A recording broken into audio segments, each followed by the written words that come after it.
Olá, bem-vindos ao Criarte. Hoje é dia de atualização. Hoje vamos ficar com a análise da obra de Francisco de Goya, Quintal de Loucos. Bem-vindos!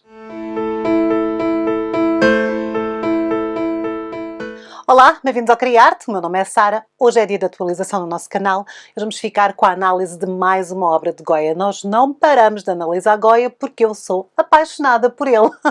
Adoro a obra de Goya. Hoje vamos analisar uma obra muito pequenina, não é muito conhecida e eu acho-a interessantíssima.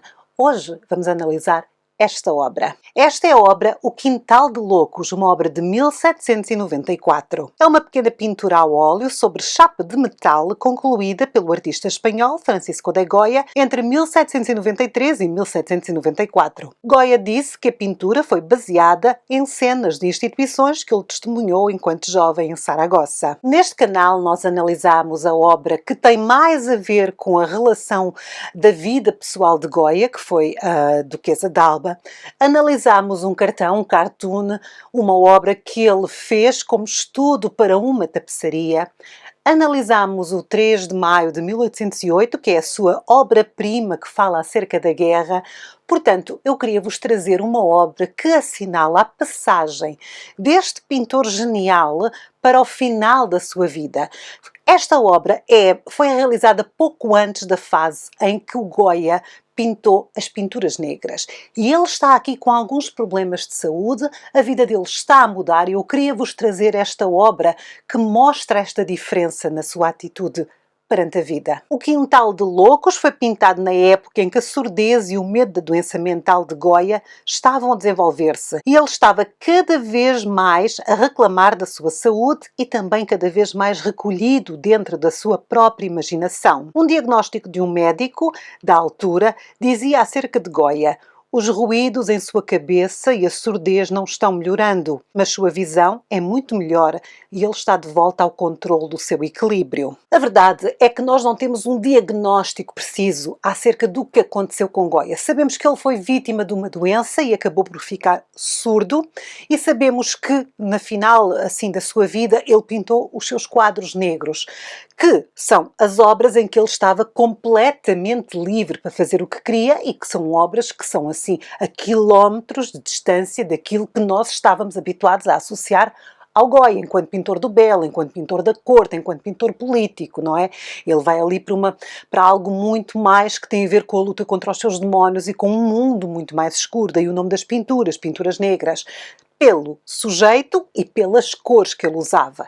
E alguns no meio desta transição temos uma outra fase, a fase em que ele já não é aquele pintor a que nos tinha habituado e ainda não é aquele pintor das pinturas negras. E este Quintal de Loucos está exatamente neste meio termo. Até esta altura, o Goya tinha-se ocupado principalmente com retratos encomendados da realeza e dos nobres, que eram os seus clientes. Este trabalho que estamos a ver é uma das poucas imagens escuras em pequena escala que ele produziu de forma independente. Esta obra não foi comissionada, não foi uma encomenda.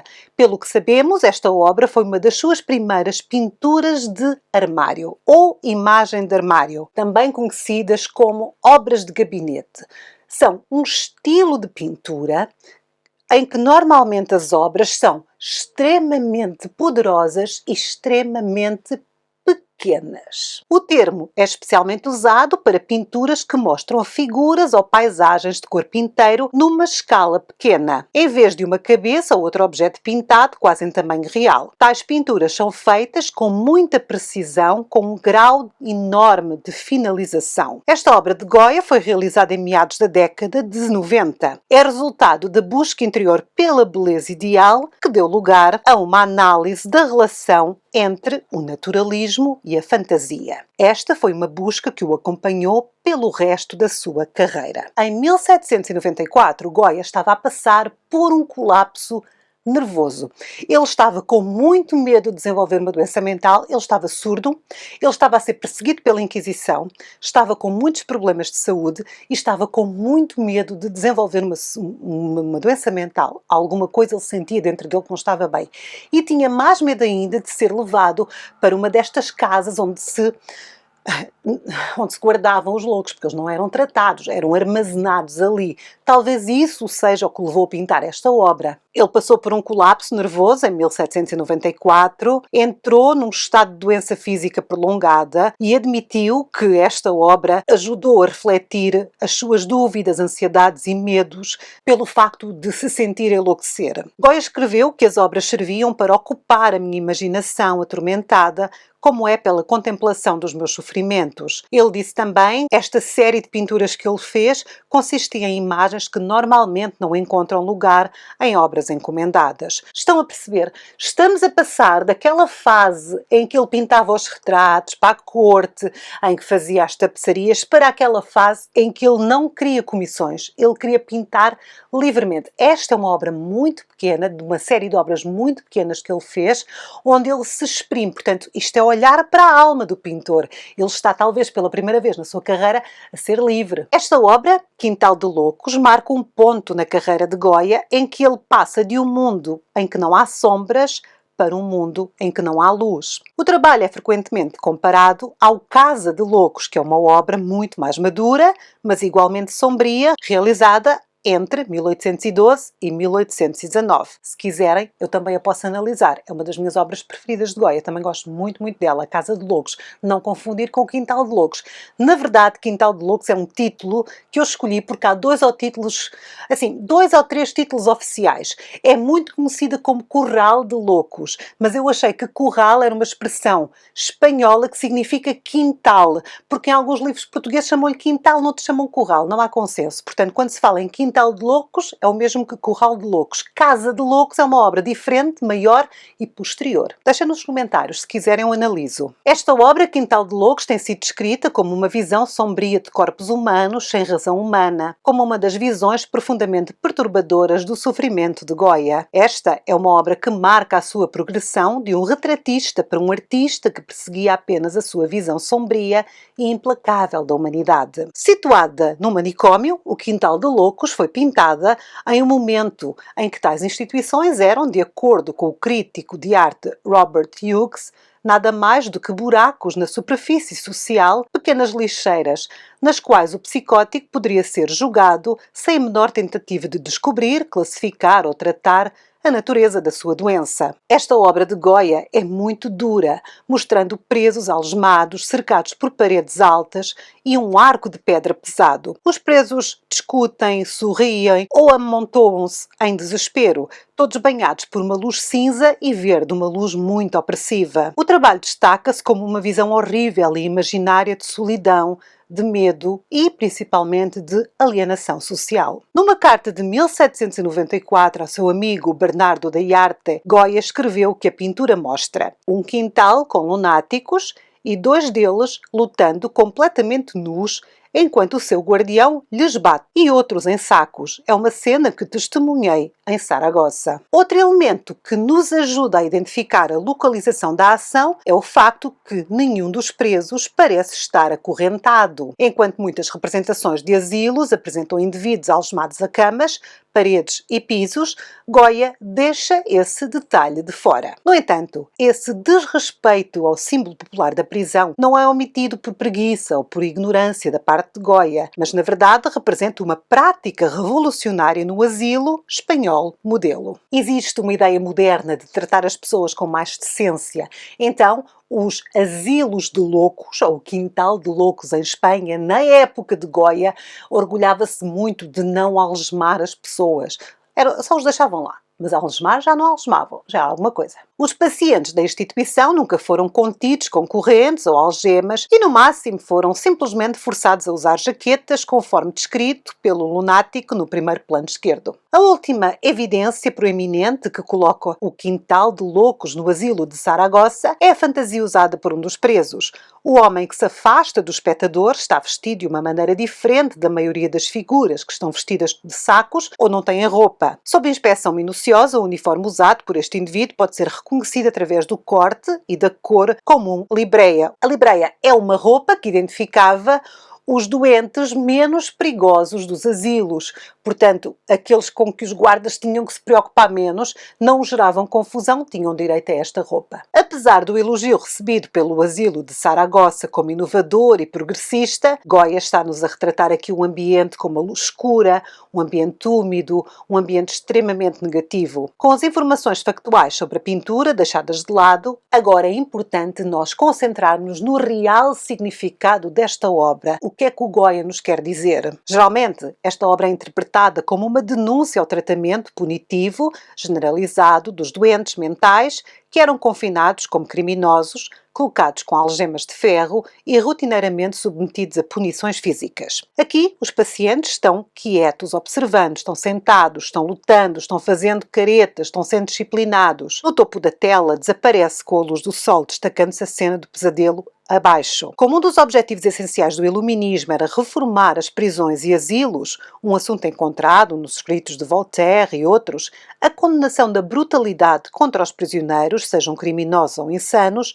foi um assunto de muitas pinturas posteriores de Goya. E O Quintal de Loucos é uma dessas pinturas que não fazem parte de um título maior, mas a dificuldade em rotular ou classificar esta imagem como pertencente a um estilo ou género específico no repertório geral de Goya não limita a quantidade de análises que podem ser obtidas. Uma lente autobiográfica também pode ser aplicada a este Quintal de Loucos, já que Goya tinha acabado de experimentar graves eventos de mudança de vida durante a sua criação. Todas as fontes indicam que Goya produziu as suas pinturas de armário, este tipo de pinturas pequenas que estamos a ver, logo após ser infligido por uma doença grave que o mais tarde tornaria surdo. Embora a doença seja desconhecida, a maioria diz que pode ser algum tipo de transtorno mental. Voltando à obra, temos um homem ao fundo com as costas voltadas para o espectador. Este é uma representação do próprio Goya, do artista, cercado pelo silêncio de uma parede vazia. A separação pode representar a proximidade de Goya e a distinção dos maníacos que habitam o primeiro plano. Pode ser, pois esta figura não faz parte dos perigosos furiosos, mas é inofensivo. Com a sua doença e comportamento maníaco que ele exibiu, Goya está representando o quão assustadoramente perto ele chegou de ser um dos presos do asilo. A parede em branco também pode representar o silêncio ao qual Goya está aproximando-se devido à sua surdez. O isolamento entre o homem e os restantes doentes, que novamente podem ser visto como representando uma sociedade caótica, também pode ser visto como uma crescente lacuna entre o próprio artista e os seus patronos. O Goya está numa fase da vida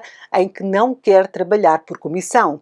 Ele está assustado, ele está com comportamentos alterado, ele tem medo de ser um doente mental, ele está surdo e ele sente que está frente a uma parede ou está isolado do mundo devido à sua surdez. Em 1792, um ano antes da criação das pinturas de armário, Goya é conhecido por ter falado na Academia Real de San Fernando sobre a melhoria e modernização da educação dada aos seus alunos. No seu memorando, ele afirma corajosamente que não há regras na pintura e que todos devem ter permissão para adquirir seus talentos e técnicas livremente e de forma individual. Ele continua falando sobre a satisfação que um artista sente com a sua obra, como esse contentamento está relacionado à própria qualidade da obra. Goya afirma que o artista recebe mais gratificação de esboços espontâneos e gratuitos do que pinturas finais e polidas, produzidas com um propósito das comissões. Quintal de Loucos, esta pequena pintura é frenética, é criada para aparentemente nenhum outro propósito que não seja limpar a mente de Goya. É um dos trabalhos que se encaixa perfeitamente nas declarações de Goya no seu memorando. Embora Quintal de Loucos contenha muitas características de um trabalho que rejeita os desejos dos clientes em favor da proeza artística, existem aqui vários elementos que podem ser usados como evidência para mostrar a dependência final do artista das obras encomendadas. Embora considerado como pintura puramente criada para o seu próprio benefício, Goya escolheu propositadamente um assunto popular, um assunto muito conhecido para as suas pequenas obras. Uma obra deste tipo e com este sujeito de obra ia ser muito popular e facilmente encontrava mercado. Portanto, apesar de ser uma obra em que Goya explica o que lhe vai na alma, é uma obra vendável. Entendem? É fácil vender este tipo de obra. É algo que agrada às pessoas que compram arte. Aliás, o Goya chega a dizer ao seu amigo Uriarte, numa carta, que ele tinha perspectivas boas de ganhos monetários ao trabalhar nesta pintura. Logo depois que Goya terminou algumas imagens de armário, estas foram mostradas na Academia e os aristocratas da corte espanhola começaram a encomendar obras semelhantes a esta, como pinturas de bruxaria, encomendadas pelos duques de Osuna. Aliás, os Osuna tinham o costume de encomendar muitas obras a Goya. O tema da insanidade, aqui escolhido por Goya, também pode assumir um papel mais simbólico, como descrever o artista como um gênio criativo. Na verdade, uma das grandes discussões dos iluministas era a relação entre a doença mental e a criatividade. E é engraçado porque ainda se discutisse. Eu tenho um vídeo, vou deixar aqui o card algures, muito interessante acerca deste mito que é a ligação entre a doença mental e a criatividade. As pessoas acreditam no mito do artista torturado e acham que é necessário haver aqui uma doença de nervos ou uma doença mental para que um artista seja torturado e possa produzir. Na verdade, eu explico tudo acerca desse mito que é falso no vídeo. E aqui na época de Goya isso já estava a acontecer, já havia esta conversa. Talvez então o Goya tenha achado que este era um tema que era extremamente popular.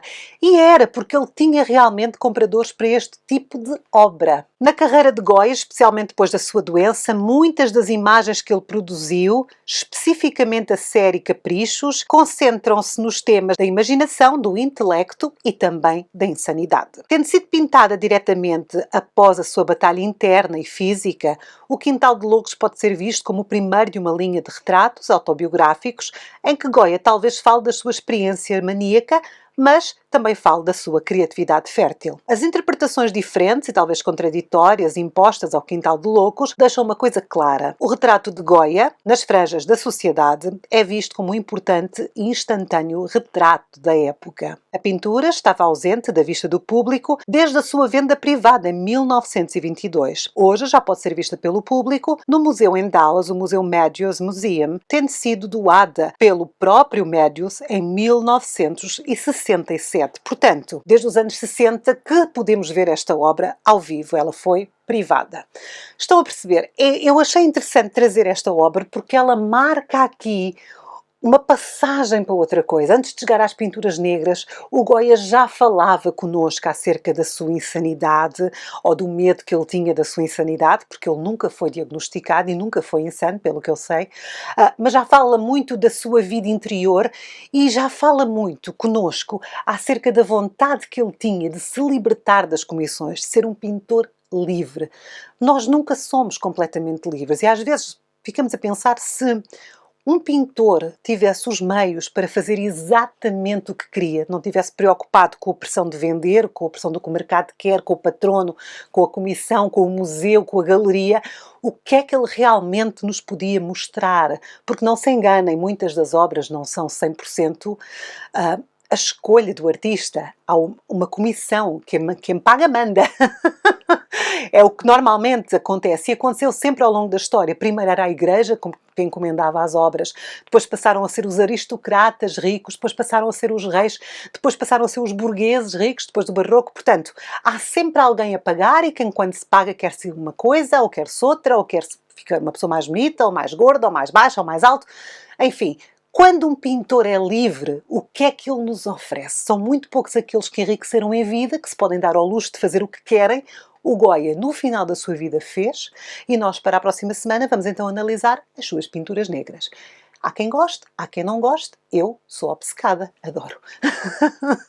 Convido-vos, portanto, a continuar aqui nas próximas semanas, que vamos continuar a falar de Francisco de Goya. Por hoje, é tudo. Peço-vos que deixem um comentário simpático, sejam gentis. Peço-vos que assistam aos nossos vídeos. Se gostam de Goya, temos aqui já muita coisa acerca dele. Convido-vos a assistir também aos vídeos em que nós damos respostas rápidas a alguns temas. Por exemplo, o tema do artista, o mito do artista torturado. Está lá. Também está lá porque é que as grandes empresas compram arte, que tem muito a ver com isto, a liberdade artística. Também podem assistir. Outra forma de os apoiar é pagando um café, tornando-se membros do Clube Criarte, fazendo gosto, partilhando o nosso canal e, por favor, apoiem os vossos youtubers preferidos. Se gostam dos canais de YouTube, deixem um gosto, subscrevam o canal, assistam aos vídeos. É um grande apoio que nos dão. Por hoje é tudo. Vão ver uma obra do Goya e fiquem bem. Eu sou a Sara. Tchau!